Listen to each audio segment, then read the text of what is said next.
ഇന്ന് തന്നെ ഡൗൺലോഡ് ചെയ്യൂ. കാണൂ നിങ്ങളുടെ ഫേവറേറ്റ് ഷോസ്.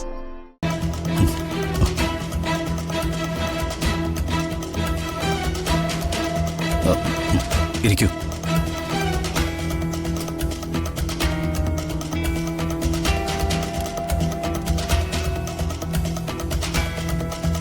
കടബാധ്യതകളെ കുറിച്ച് അറിയാനാണെങ്കിൽ അത് സ്വാമിയോട് പറയാം. കടബാധ്യതകളെ കുറിച്ച് എനിക്കൊന്നും സംസാരിക്കാനില്ല. എനിക്ക് സംസാരിക്കാനുള്ളത് നിന്നെ കുറിച്ചാ.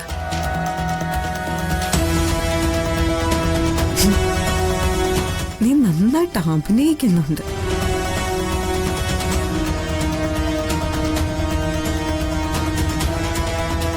ആകാശത്ത് നിന്ന് ഇറങ്ങി വന്ന ഒരാളാവാൻ ശ്രമിക്കുന്നുണ്ട്. പക്ഷേ 10 മാസം ചുമന്നൊരു വയറിന് നീ ഏത് വേഷം കെട്ടി മുന്നിൽ വന്നാലും തിരിച്ചറിയാൻ പറ്റുവാടോ. അതെ, നിങ്ങൾ എന്തൊക്കെ ആവശ്യമില്ലാത്ത കാര്യങ്ങൾ വിളിച്ചു പറയുന്നുണ്ട്. എനിക്കതിലൊന്നും താല്പര്യമില്ല. താല്പര്യം വേണ്ട. പക്ഷേ എനിക്ക് പറയാനുള്ളത് ഞാൻ പറയും. ബാധ്യതകളുടെ പേരില് എന്റെ കുടുംബത്തിൽ ഒരാളെ താമസിപ്പിക്കാനുള്ള തീരുമാനം നിന്റെ കമ്പനി എടുത്തത്. ഒരാള് വരുന്നു എന്ന് പറഞ്ഞപ്പോ ഒരിക്കൽ പോലും അത് നീ ആയിരിക്കുമെന്ന് ഞാൻ കരുതിയില്ല. ഒരിക്കൽ ഞാൻ നിന്നെ അവിടുന്ന് അടിച്ചിറക്കിയതല്ലേടാ. വീണ്ടും തിരിച്ചു കയറാൻ നിനക്ക് ഒട്ടും നാണമില്ലടാ.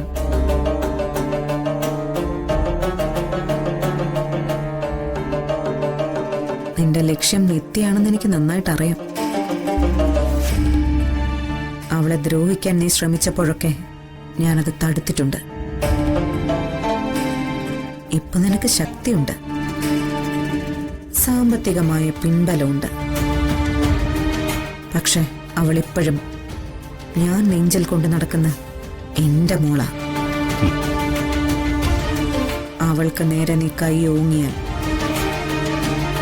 നിന്റെ കൈ ഞാൻ വെട്ടും. വേണ്ടി വന്നാൽ കഴുത്തും.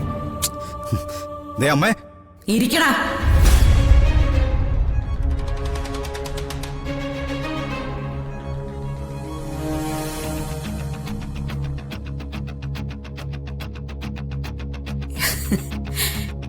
ഇപ്പൊ നിനക്ക് പഴയ താളബോധമില്ല. നീ JR ആണെന്നുള്ള ബോധമില്ല. നീ ഇപ്പോഴും ജീവനായിട്ട് തന്നെയാണ് പ്രതികരിക്കുന്നത്.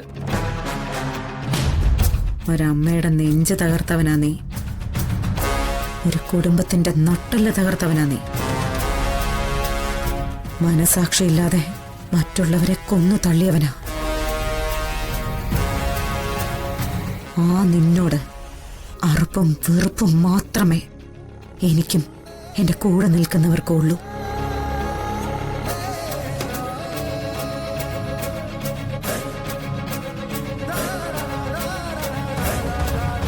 ഇപ്പൊ നീ കളിച്ചൊരു വൃത്തികെട്ട കളിയുണ്ടല്ലോ,